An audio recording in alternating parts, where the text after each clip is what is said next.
সিংহ রাশি ফেব্রুয়ারি 2026-এ সাবধান থাকুন। সিংহ রাশিফল ফেব্রুয়ারি 2026 জানব। কর্মস্থানে বদলির সম্ভাবনা প্রবল রয়েছে এই মাসে। সংসারের ব্যয়টা বাড়বে সিংহ রাশির জন্য এই মাসে নিশ্চিতভাবে, এবং সন্তানের বিষয়েও বাড়তি খরচ হওয়ার যোগ লক্ষ্য করা যাচ্ছে। মাসের মধ্যভাগে দরকারি কাজগুলি সেরে রাখুন, তা আপনার জন্য ভালো হবে। কর্মস্থানে নতুন যোগাযোগ আসতে চলেছে এই মাসে।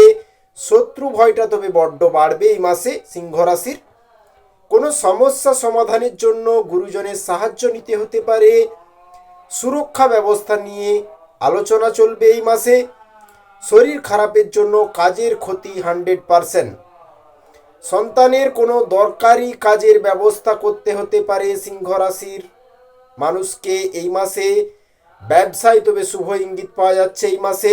সঞ্চয় কিন্তু কম হবে এই মাসে সিংহ রাশির।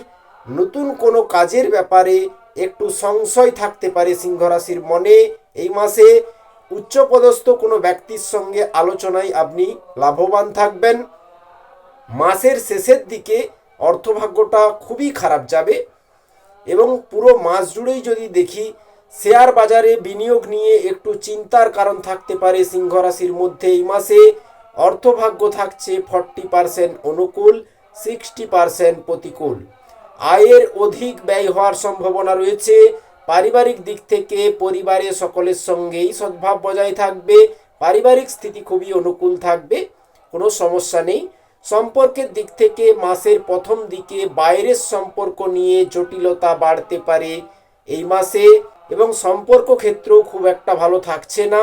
প্রত্যেক সম্পর্কে ধ্যান রাখতে হবে, বুঝে কথা বলতে হবে, জেদ কমান, রাগ কমান এবং অহংকারকে দূরে রাখুন। পেশাগত ক্ষেত্রে জীবিকা নিয়ে মাসের প্রথম দিকে সমস্যা হতে পারে, অর্থাৎ আপনার কাজ নিয়ে কিছু একটা সমস্যা থাকতে পারে।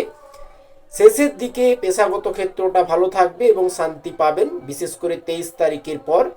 এবং কাজের ক্ষেত্রে হার্ডওয়ার্কটা বাড়বে, স্ট্রাগল বাড়বে, জার্নি বাড়বে, পরিশ্রমটা বাড়বে নিশ্চিতভাবে। পেশাগত ক্ষেত্রেও খুব একটা অনুকূল থাকছে না, খুব বিপর্যস্ত লাগতে পারে বেশ কিছু সিংহ রাশির মানুষকে। আপনার কাজ নিয়ে আপনি অসন্তুষ্ট বোধ করতে পারেন সিংহ রাশি, এমনটাই ঘটবে নিশ্চিতভাবে। শুভ সংখ্যা হচ্ছে 68। যারা লটারি কাটেন 6-8 নম্বরটি বিশেষ শুভ। শুভ দিক দক্ষিণ দিক। সূর্যদেবকে প্রণাম করতে থাকুন প্রতিদিন, বাবাকে সম্মান করুন, বাবার পা ছুঁয়ে আশীর্বাদ নিন, অবশ্যই দিন ভালো কাটবে।